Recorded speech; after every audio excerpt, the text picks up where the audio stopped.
께서 또 은혜로 함께 하시기를 바랍니다. 저는 오늘 여러분과 함께 출애굽기를 함께 시작하고자 합니다.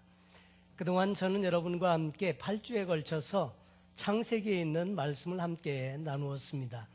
창세기는 전반부 1장에서 11장까지의 내용에는 세상의 일반 역사를 소개하고 있는데 거기에는 4가지 큰 사건이 기록되어져 있다고 말씀을 드렸습니다. 첫째로 하나님이 창조하신 일, 두 번째로 인간이 어떻게 범죄하고 타락했는지, 또 세 번째로 범죄하고 타락한 인간을 하나님께서 어떻게 징계하셨는지 홍해의 사건을 통해서 살펴보았고, 네 번째로는 우리가 그 홍해 사건 이후에 구원받은 하나님의 사람들임에도 불구하고 그 후손들이 하나님을 잊어버리게 될 때, 그리고 오히려 하나님을 대적해서 큰 성과 대를 쌓고 하나님과 함께 비기려고 했던 이 바벨탑 사건의 이야기, 그러면서 어떻게 사람들이 지면에 흩어지게 됐는지에 대한 이야기를 소개해 주면서 하나님께서 그렇게 패역하고 반목하는 사람들 속에서 하나님의 구원 역사를 이루기 위해서 사람을 택하게 되는데 아브라함이라고 하는 한 사람을 택하게 됩니다. 그래서 창세기 12장에서부터 창세기 50장까지 믿음의 조상들에 대한 이야기를 다루어 주는데, 믿음의 조상으로 소개하는 4명을 우리에게 소개하는데, 그 중에 맨 처음에 하나님의 정말 부르심을 받고 순종해서 본토 친척 아비집을 떠났던 아브라함의 생애에 대해서 우리가 살펴보았습니다. 100세에 낳은 자식 이 이삭이 있었고, 이 이삭에게는 2 아들이 있었는데 이 축복이 어떻게 해서 차자였던 이 야곱에게 넘어가게 되었는지에 대한 이야기가 성경에 기록되어져 있습니다. 그래서 창세기에서 가장 중요한 핵심적인 인물 2명을 꼽으라고 한다면 아브라함과 야곱인데, 이 아브라함과 야곱 사이에 있는 이 이삭은 어떻게 하나님의 축복이 야곱이라고 하는 사람에게 전해지게 되었는지를 연결하는 고리 역할을 그 아버지 이삭이 하고 있고요. 그 야곱의 그 12아들들 중에서 어떻게 해서 이스라엘 백성들이 애굽으로 가게 되었는지를 설명하기 위해서 요셉의 스토리가 창세기 후반부에 등장을 하게 됩니다. 그런데 요셉을 믿음의 조상 반열에 세우지를 못하는 이유는 다른 형제들이 함께 있었고, 그 축복의 역사가 아브라함에서부터 시작해서 이삭에게로, 이삭에서 야곱에게로, 야곱에게서 12아들에게로 퍼져가게 됨으로 인해서 믿음의 조상으로는 3사람을 꼽는다고 말씀했습니다.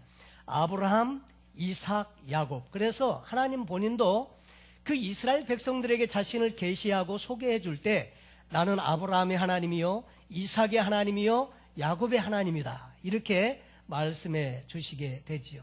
그리고 이 요셉을 통해서 70명의 야곱의 후손들이 이제 애굽으로 가게 되고, 애굽에서의 생활이 시작되는 내용들이 성경에 등장이 됩니다. 창세기에서 그 내용들이 나오다가 나중에 창세기 마지막 장에는 그 야곱의 자녀들에 대한 이야기가 등장을 하고 족보가 나오고 요셉의 죽음이 나옵니다.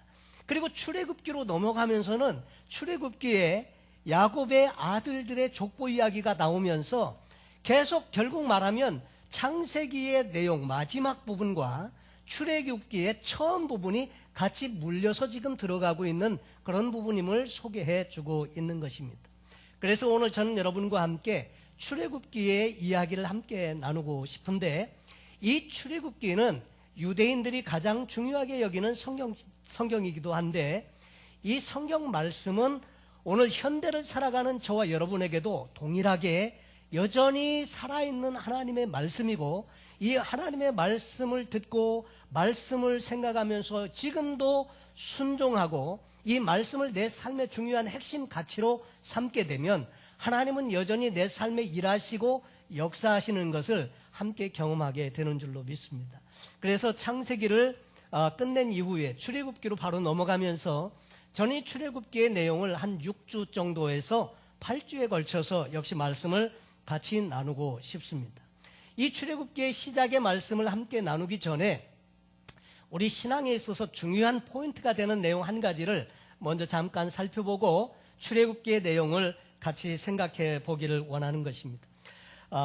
모든 생명체에게 이 생명을 부여하는데 공급해주는 모든 자원들 중에서 소금이라는 것이 있습니다.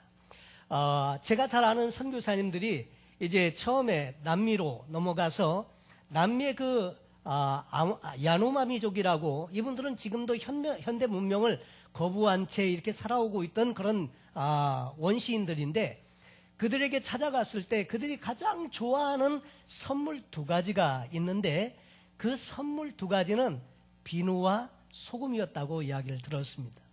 여러분, 그 전에 이제 연세가 좀 드신 분들은 많이 아실 거라고 생각되는데, 한국에서도 유명한 비누가 있어요. 지금은 없어졌습니다. 그런데 빨간색의 이 10개들이의 세숫 비누가 있었는데 기억하시나요? 그 비누 이렇게 있었는데 이쁜이 비누라고 이렇게 해가지고 그 비누 가지고 사람들이 얼마나 이렇게 세면하고 하는데 잘 썼는지요. 근데 지금은 참 좋은 것들이 많이 나오죠. 근데 이 비누를 그 원시인들에게 선물했을 때 강가에서 목욕을 하는데 보니까 머리를 이렇게 그렇게 더럽고 그런데 비누를 가지고 머리를 감으면 그렇게 그냥 산뜻하고 향기로운 냄새도 나고 목욕을 하면 그렇게 기분이 좋고, 비누가 그래서 가장 좋은 선물 중에 하나인데 그것보다 더 귀한 선물이 하나 있는데 그것은 소금입니다. 여러분, 소금 없이 살아온 사람들에게 음식을 했는데 소금을 뿌려서 먹어보니까 맛이 완전히 다른 거예요. 그래가지고 이 원시인들에게 정말 귀한 그 선물이 이 소금인데, 여러분 요즘도 소금은 참 너무나도 귀하지 않습니까? 그래서 성경에서도 소금의 중요성에 대해서 이야기를 하는데, 여러분 이 소금이라고 하는 것의 화학적인 기호는 염화 나트륨이라고 합니다. 나트륨이라고 하는 NA와 염소라고 하는 CI, 이 두 가지가 결합이 돼서 소금을 이루어주고, 이 소금은 맛을 내고요, 부패를 방지하고, 그리고 이 소금을 통해서 정말 유용한 일들을 많이 우리가 경험하게 되는 것을 보게 됩니다. 그런데 이렇게 소중한 이 소금이라고 하는 것의 두 원소, 이 나트륨과 염소라는 것이 두 물질을 따로 떼어내오면 소금이라고 그렇게 귀중한, 오늘 아침에도 친교 식사하시면서 계란을 소금에 찍어 드시곤 하셨는데, 이렇게 소중하고 꼭 필요한 이 소금이 그 원소를 둘을 따로 떼어내버리면 두 개가 독극물이 됩니다. 그래서 생명체를 유지하게 만드는 그 기능은 상실되고 오히려 생명체에 해를 끼치는 독극물로 작용하게 된다고 하죠. 이 염소라고 하는 것은 모든 것들을 하얗게 만드는 표백제로도 사용하고 화장실 청소하는 데 사용하는 아주 그런 약품으로 우리가 잘 알고 있습니다. 여러분, 좋은 것이 분리되는 순간에 생명을 유지하게 하는, 생명력을 불어넣는 좋은 것들이 이게 상실이 되고 오히려 독극물이 되어서 해치는 물질로 바꾸어지게 된다고 하는 거죠. 여러분, 우리가 예수님을 믿는 것을 우리는 신앙생활이라고 합니다. 여러분, 신앙생활이라고 하는 것은 두 가지의 단어가 같이 합쳐져서 생긴 단어인데, 신앙이라고 하는 단어와 생활이라는 단어가 합쳐져서 신앙생활이라는 말을 형성하게 되었습니다. 신앙이라고 하는 것은 무엇을 믿는가, 왜 믿는가를 결정케 만드는 그 원리라고 한다면, 이 생활이라고 하는 것은 크리스찬이 믿는다는 것이 무엇인지를 보여주는 열매다라고 하는 것입니다. 그래서 믿음을 선택한 크리스찬들에게 있어서 신앙과 생활은 이 둘은 결코 떼어낼 수 없는 불가분의 요소인 것을 말씀하고 있습니다. 여러분, 신앙과 생활이 떨어지는 순간에 이 소금이라는 것에서 두 원소가 나누어지면서 독극물로 바뀌듯이, 여러분 우리의 삶에도 소중한 것, 귀한 것, 가치 있는 것들이 오히려 그렇지 못한 것들로 바꾸어지게 된다고 하는 것입니다. 예수님은 그래서 신앙과 생활이 분리된 상태를 외식이라고 했습니다. 여러분, 신자들이 그리고 버려야 할 태도 중에 하나가 바로 이 외식인데, 예수님은 그래서 서기관과 바리새인들을 향해서 분노하시면서 이 독사의 자식들아, 그러면서 그들을 나무라고 책망하셨습니다. 여러분, 신앙과 생활이 분리되니까 오히려 책망을 받는, 여전히 신앙의 행위는 똑같이 있으면서도 예수님께 책망을 받는 존재밖에 되지 않더라 하는 거죠. 여러분, 음악을 만드는 그 작가나 글을 쓰는 그런 작가나 머릿속에 창작에 대한 아이디어들이 다 있습니다. 아름다운 소설, 멋있는 정말 그 감동적인 소설을 쓰는 사람도 있고 감동적인 음악을 만드는 사람들도 있습니다. 머릿속에 다 있는 것입니다. 그런데 이것이 창작 활동이라고 하는 고통스러운 과정을 거쳐서 작품으로 나오기 전에는 아무것도 아닙니다. 모든 사람들이 모르는 것입니다. 그런데 이 창작이라는 그 과정, 고통스러운 과정을 거치면서 그러면서 이것이 아름다운 작품이 되고 사람들에게 발표가 되어졌을 때 이것이 사람들에게 영향을 주고 사람들의 마음을 감동도 시켜주고 그 다음에 인정도 받고 칭찬도 얻게 되는 것인데, 여러분, 크리스찬의 삶도 마찬가지입니다.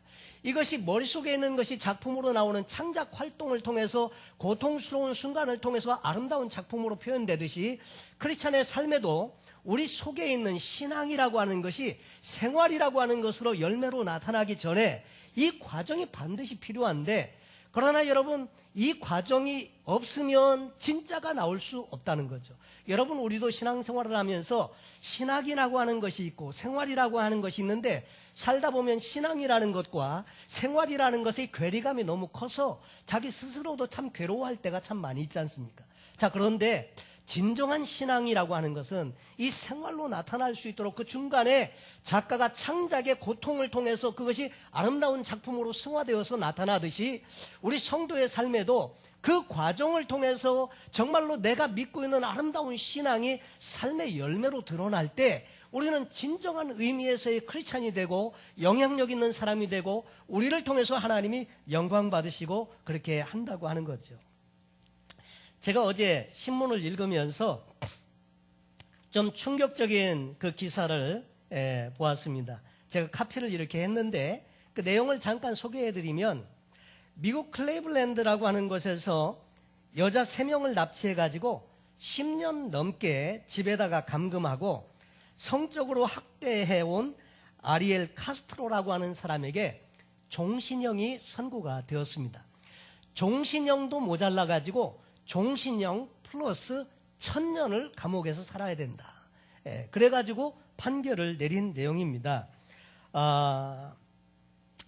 이 카스트로라고 하는 사람은 전직 학교 버스 기사인데, 이분은 2002년도에 이웃에 살던 미셸 라이트라고 하는, 지금은 32살이니까 그때는 21살이었는 이 그 자매를 시작으로 해서 아멘다 베리라고 하는 27살, 또 지나데 헤수스라고 하는 지금 23살 등의 여성 3명을 자기 집에 감금하고 성폭행한 혐의로 지난 5월 달에 체포되었습니다.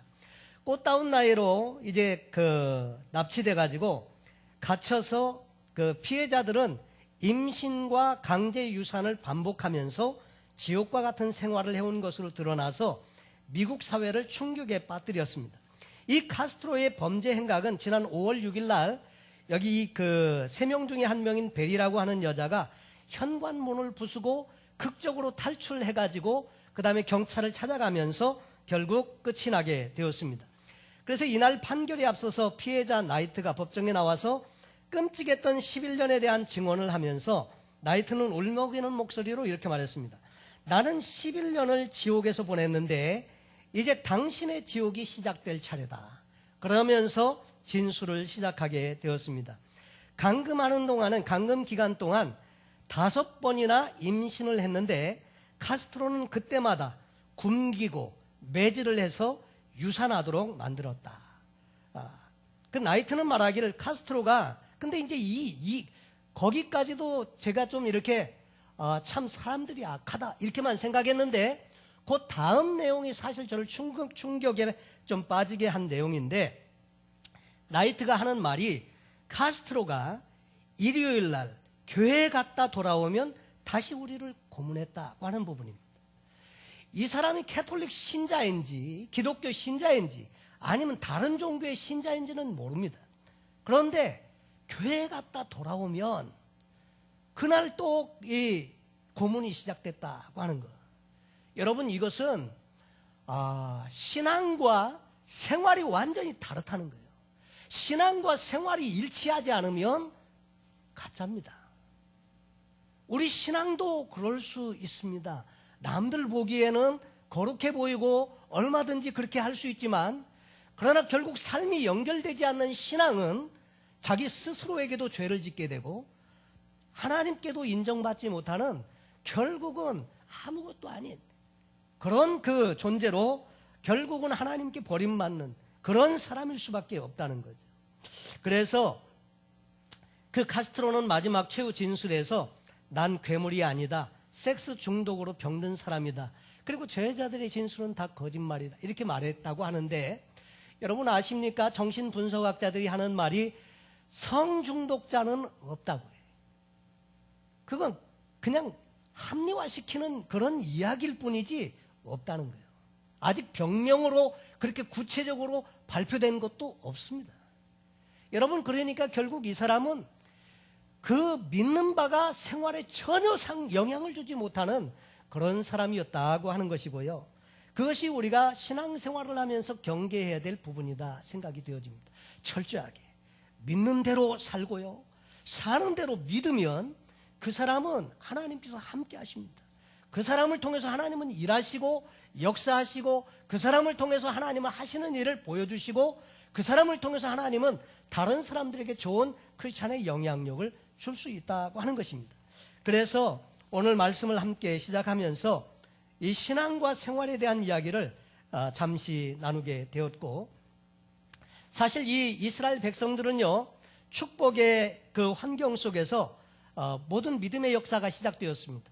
아브라함을 선택할 때부터, 그리고 그 아들 이삭을 자녀로 주실 때부터, 그 이삭을 통해서 두 아들이 나왔는데 그 야곱에게 은혜를 베푸실 때부터 하나님은 이렇게 저렇게 일하시고 역사하시면서 그들을 축복의 그 반열에 세우시고자 그렇게 택하시고 인도해 오셨습니다. 결국 야곱의 때에 그 기근이 오게 되고, 그 기근의 때에 요셉이라고 하는 사람을 애굽에 미리 준비하게 해서 그 아들 요셉을 통해서 이스라엘 백성들은 애굽으로 이주를 하게 됩니다. 애굽으로 이민을 가게 되는데, 그때 이민 간 사람들의 숫자는 70명입니다. 70명이었는데 출애굽을 당시에 보면 장정만 60만 명입니다. 장정만 60만 명인데 20세 미만은 계수하지 않았으니까 20세 미만, 그 다음에 60세 이상, 그리고 여자들도 계수하지 않았습니다. 그래서 다 포함을 시키면 성서학자들은 말하기를 당시 이스라엘의 인구는 200만 명에서 많게는 300만 명 정도로 추산을 합니다. 여러분, 400년 동안에 하나님은 이 고센 땅에, 애굽의 고센 땅에 그들을 인도하게 해서 거기에서 한 패밀리 70명이 들어가서 거기서 400여 년 동안에 있는 동안에 민족이 되었습니다. 여러분, 엄청나게 많은 민족이 되었는데, 그런데 거기에서 그렇게 잘 지내던 환경이 바뀌게 되었습니다. 여러분, 우리 사람이 누리는 환경은 크게 두 가지가 있다고 말씀드렸습니다. 첫째는 인간 환경이 있고 자연 환경이 있습니다. 샌디에고는 참 자연 환경이 좋은 그런 지역 중에 하나죠. 날씨도 좋고요, 그리고 아름다운 그런 그 환경들이 있습니다. 보통 어떤 분이 이렇게 통계를 냈는데, 샌디에고에 사시는 분들은 한 달에 그 환경을 통해서 받는 혜택을 보면 한 600불어치 이상의 가치가 있다고 이렇게 이야기를 하는데, 혹시 여러분 그거 알고 계십니까? 한 달에 600불어치씩 여러분 누리시면서 사시는데 전혀 이렇게 반응이 없으신 거 보면 그냥 사느라고 바빠가지고 누리지를 못하면서 사시는 경향이 많으신 것 같습니다. 그런데 이렇게 아름다운 환경. 그래서 유럽의 어떤 그 아름다운 곳에 갔더니 어느 그 전도사님이 그런 얘기를 하시더라고요. 자기는 이렇게 아름다운 곳을 보면 목회에 대한 감동이 자꾸 올라온대요. 그런데 문제는 뭐냐니까 거기는 사람이 없다 이거죠. 그러면서 안타까워하시는 모습을 본 적이 있는데, 자연 환경 있고요. 두 번째, 사람이 사는데 더 중요한 영향을 주는 환경이 있는데, 그것은 인간 환경입니다. 내 주변에 함께 더불어서 살아가는 사람들이 누구냐, 이것이 더 중요합니다. 사람은 이 인간 환경에 의해서 훌륭한 사람이 되기도 하고 극악무도한 살인자가 되기도 하는 그런 일들이 이 인간 환경 때문에 그렇습니다. 자, 그런데 이 환경이 중요한 이유는 대부분의 사람은 환경의 지배를 받기 때문에 이 환경이 중요하다는 거죠. 이 공장과 맹자인가 맹모삼천지교라는 말이 있지 않습니까? 가만히 봤더니 시장에서 살고 있으니까 얘가 맨날 장사하는 흉만 내는 거예요. 그래가지고 이사를 하게 됐는데 장의사 옆에 이사를 했더니 그 다음부터 맨날 장례식만 치르는 것을 이렇게 그렇게 흉내내면서 살더라는 거예요.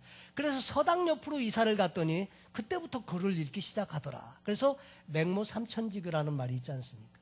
요즘 은혜로운 신앙생활을 하는 그 가정들은 보면요, 아이들이 교회에서 예배드리는 이런 거 놀이하고 그러더라고요. 여러분, 그게 참 좋은 영향을 주는 거, 환경의 지배를 받는다는 거죠. 그런데 지혜롭게 인생을 사는 방법은요, 이 환경을 좋은 환경으로 만들어가면서 사는 것이 지혜 있게 사는 거다, 그런 얘기를 듣습니다. 여러분, 한국에서 운전 잘한다 하는 것은 새치기 잘하고 그렇게 막 빡빡 밀려있는 그 길에서도 갓길로 막 질주해서 가고 하여튼 뭐 이렇게 가는 사람을 운전을 잘한다고 그러더라고요.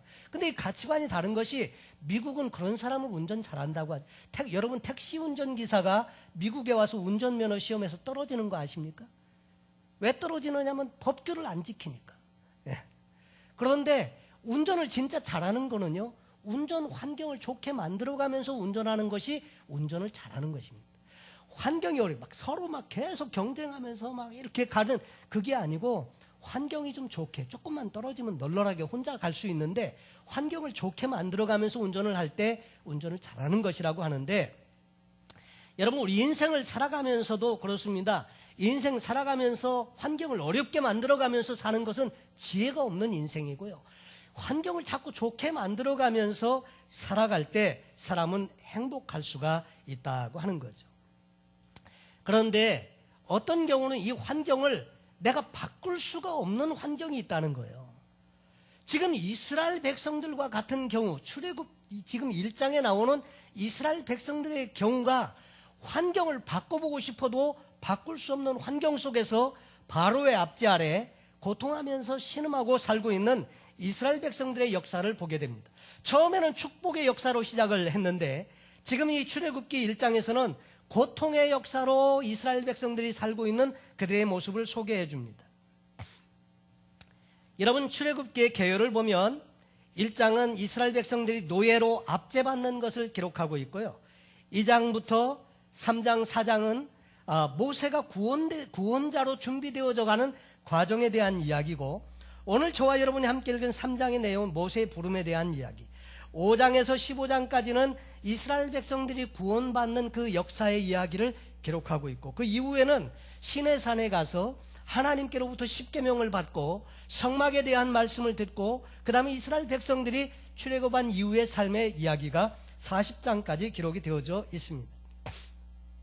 자, 그런데 이 출애굽기의 역사를 성경은 어떻게 시작을 하느냐면 1장 8절에 보면 요셉을 알지 못하는 새 왕이 일어나서 애굽을 다스리더니 그가 신민에게 이르되 이 백성 이스라엘 자손이 우리보다 많고 강하도다.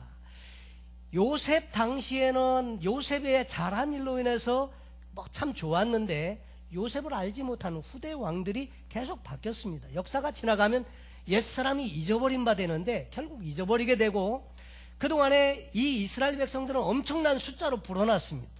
엄청난 숫자로 불어났는데, 그래서 그들이 숫자가 많아지니까 위기감을 느끼고 이렇게 말합니다.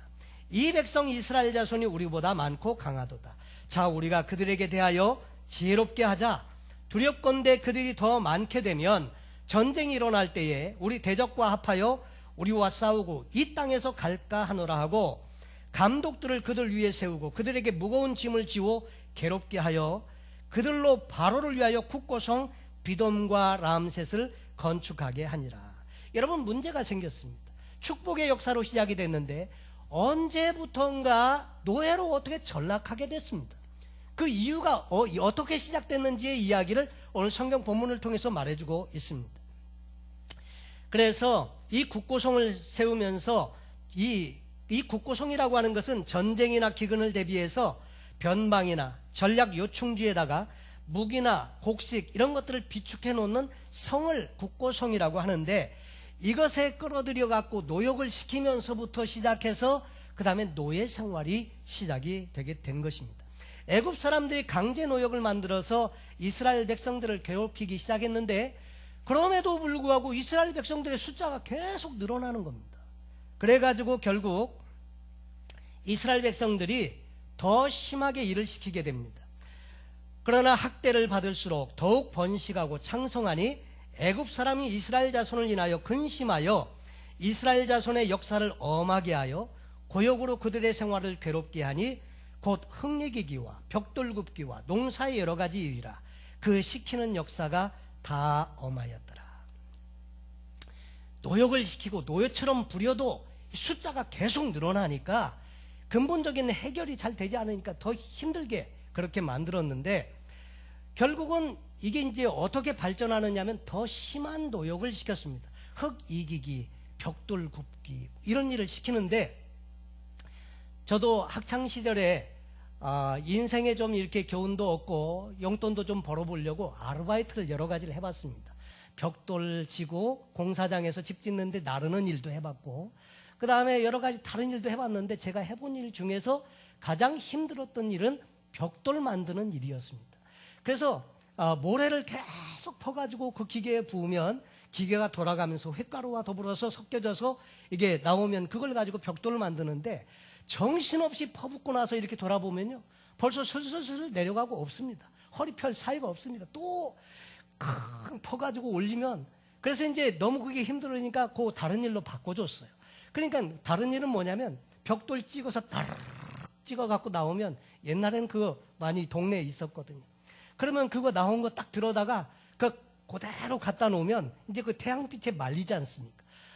갖다 놓으면 보면 또 나와 있어.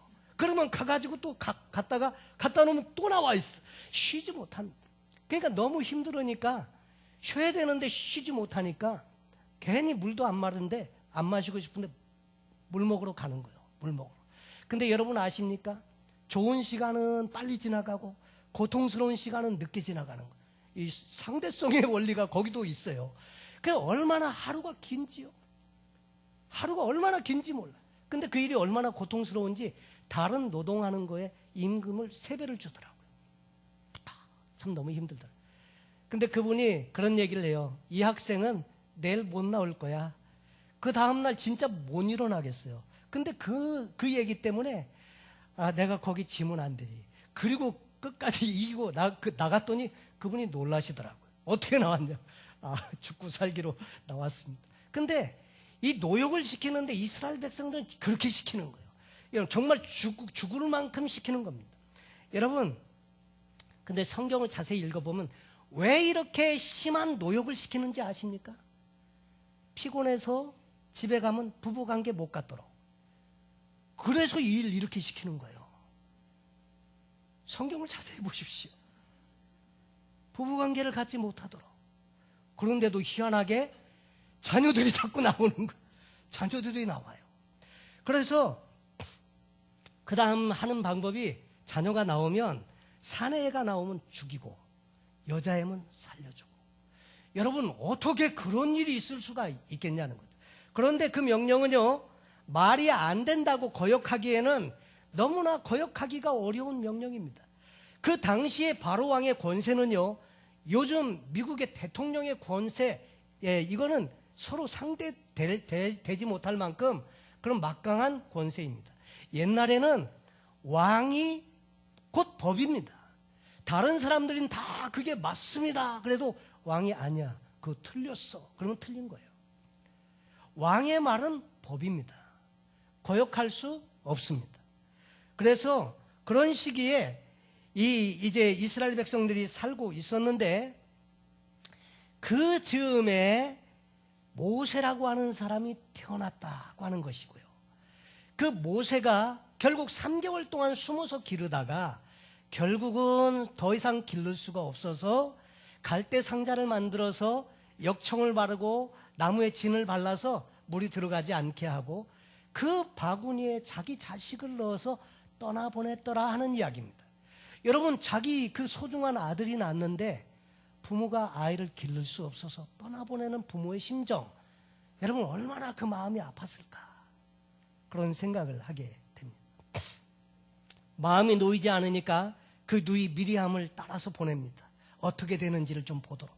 그랬는데 나일강에서 목욕하고 있던 그 바로의 그 공주들이 있었는데, 공주와 신하들이 있었는데 그 공주가 발견하게 됩니다. 그래가지고 보니까 아이예요. 아들입니다.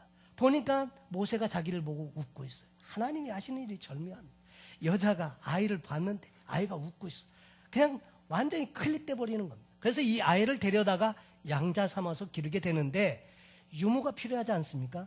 그러니까 미리암이 금방 나서가지고 제가 유모를 데려다 드릴까요? 그리고 자기 어머니를 데려다가 붙여줍니다. 그래서 어머니가 그 자기 자식 모세에게 젖을 먹이면서 키워갖고 젖될 무렵에 다시 데려다 주었다 하는 거죠. 이 모세의 생애는 세 개의 단계로 구분을 하는데 40살까지는 바로의 왕궁에서 살았습니다. 왕궁에서 살면서 왕자의 교육을 받았고 호화로이 살았습니다. 그랬는데 나중에 자기가 자기 아이덴티티를 발견하게 되죠. 자기가 유대인이라는 거. 그런데 애굽의 사람이 유대인을 학대하는 것을 보고 애굽 사람을 쳐서 죽이고 모래에 파묻었는데 나중에 이게 발각이 되죠. 그래가지고 바로 왕은 모세를 잡아 죽이려고 모세를 찾고 있습니다. 그래서 모세는 살기 위해서 그 애굽을 벗어나서 도망쳐서 그 미디안 광야로 나오는데 광야에서 여차저차 해가지고 그 미디안 광야에서 그 양치기 하는 여자들을, 처녀들을 만나게 되고 결국 그 집에 가서 먹고 자고 하다가 십보라와 더불어서 가정을 이루고 살게 된 이야기가 기록이 되어져 있습니다.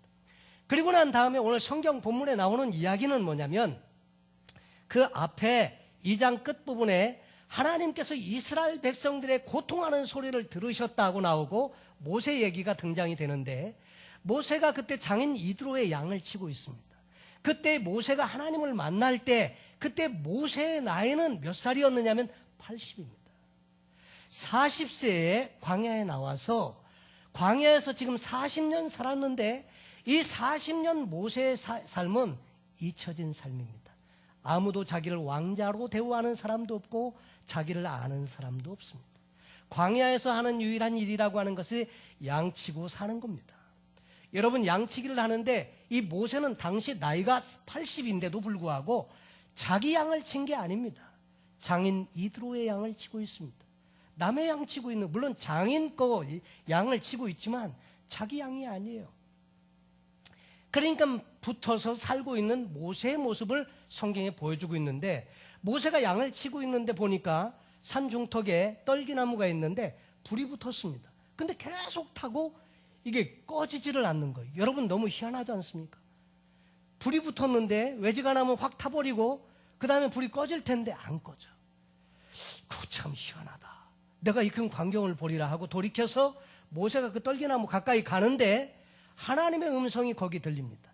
모세야, 모세야. 모세는 어디서 날 누가 부르나?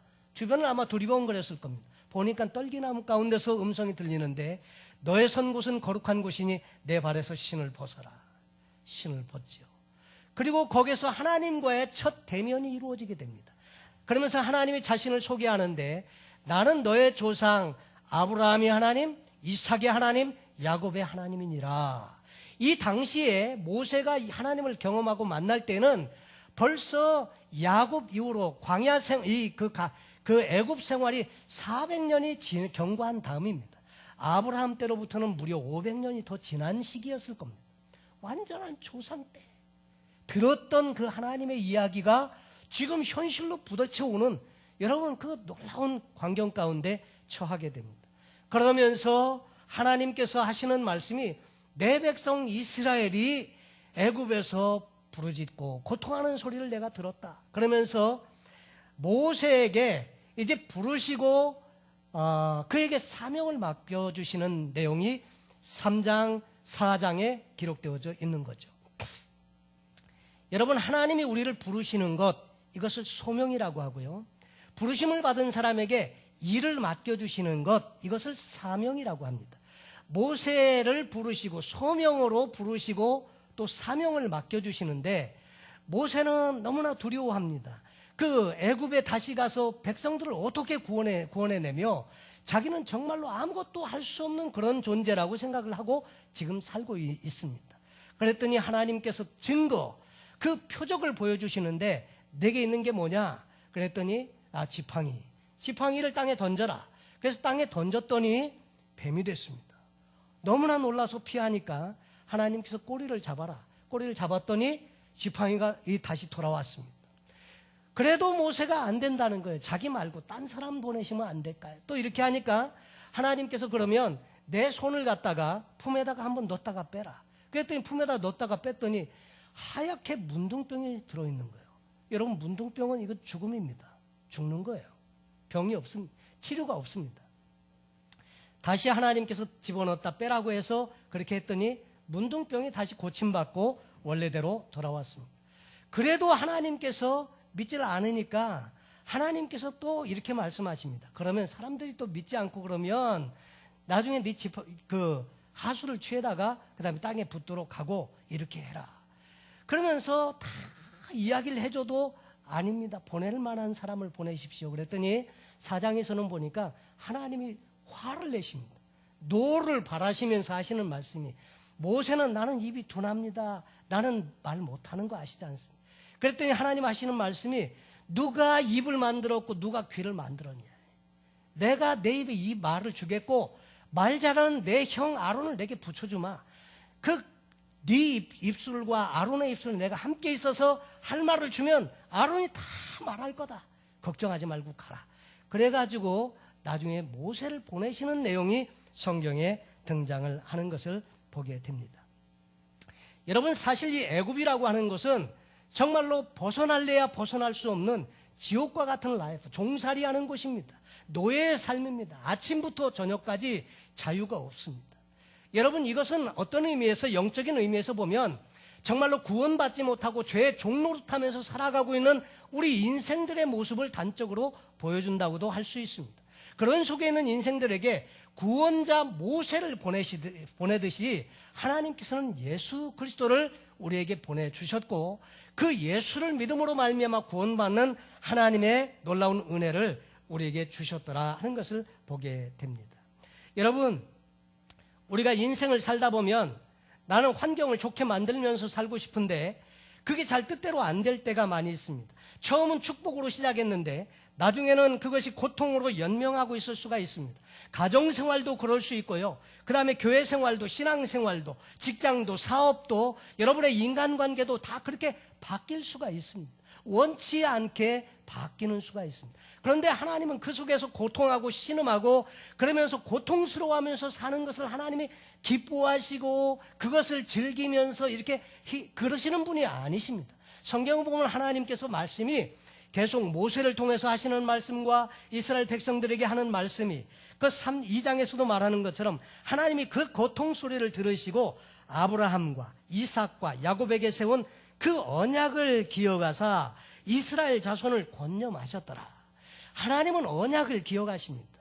그래서 그 언약대로 그들을 축복하고 좋은 환경 가운데 인도하시기를 원하시는데, 여러분, 여전히 우리의 삶에도 예수를 믿고 하나님의 축복 속에 시작하면서 살아온 인생인데 살다 보면 그럴 수 있습니다. 그런데 여러분, 그럴 때 이 이스라엘 백성들처럼 정말 하나님 앞에 기도하는 일이 필요하고요. 도우심을 구할 때 하나님은 그 해결해 주시기 위해서 일하시고 역사하시는데, 성경을 보면 하나님이 급한 위경에서 사람을 건질 때 어떻게 건지시느냐면 말씀을 주신다고 되어져 있습니다. 여러분, 그래서 말씀을 읽는 거 필요합니다. 말씀을 주십니다. 지금 돈을 준 게 아니고 바로 건강을 준 게 아닌데 말씀을 주십니다. 말씀을 붙들고 그래서 일어나면 승리하는 역사가 일어나고요. 두 번째로 하나님이 일하실 때 사람을 보내십니다. 여러분, 어떤 어렵고 힘든 일이 있을 때 그 문제 해결을 위해서요, 정말로 아무것도 내가 할 수 없을 때 하나님이 사람을 붙여주시더라고요. 그래서 그 사람을 통해서 일하시고 역사하시는데 오늘 성경에는 그래서 모세를 보내신다고 하는 거죠. 여러분, 우리가 하나님 앞에 기도하고 간구할 때 하나님은 우리를 기억하시고요, 환경을 열어주시고 일하시고 역사하시는데 말씀을 주시고, 모세도 말씀 붙들고 간 거 아닙니까? 말씀을 주시고 사람을 붙여주시고, 그리고 하나님이 하시는 일을 경험하게 해주신다고 하는 거죠. 나중에 이 이스라엘 백성들은 당시에는 몰랐는데, 그 애굽 사람들에게 고난받을 때는 몰랐는데, 나중에 보니까 하나님께서 다 모든 환경을 오히려 역전의 기회로 바꾸셔서 선을 이루는데 사용하시는 것을 보게 됩니다. 여러분, 고생이라고 하는 것은 지금도 비옥한 땅이라고 알려져 있습니다. 그런데 이스라엘 백성들이 거기서 살면서 여전히 좋은 환경 속에서 살다 보면요, 모세가 왔습니다. 하나님이 축복의 땅 가나안으로 너희들을 이끌고 가랜다. 그리고 모세가 나타났습니다. 그랬더니 사람들이 하는 말이 뭐라고 말할 것 같습니까? 우리는 여기가 족하다. 잘 먹고 지금 너무나 좋은데 우리가 어딜 가냐. 여러분, 광야라는 것도 다 거쳐가 사람들은 알고 있습니다. 거기는 그냥 빈 땅이 아닙니다. 이방 족속들이 살고 있는데 거기를 어떻게 갑니까? 우리는 못 간다. 너나 가라. 여러분, 하나님의 역사가 이루어지지 않습니다. 하나님은 원래 아브라함에게 약속하시기를 내 후손이 이방에 객이 돼서 400년 동안 종살이 하다가 나중에 민족이 돼서 나오리라 했거든요. 그랬는데 가라는데 갈 이유가 있습니까? 없습니다. 안 갑니다. 하나님의 역사가 이루어지지 않습니다. 그랬는데 고통스러우니까, 노예 생활하면서 너무너무 괴로우니까 모세가 가자 그랬더니 다 사람들이 어떻게 해요? 그러면 좋겠습니다. 그러면 좋겠습니다. 문제는 how. 거기에는 하나님의 역사가 전적으로 필요하더라 하는 거죠.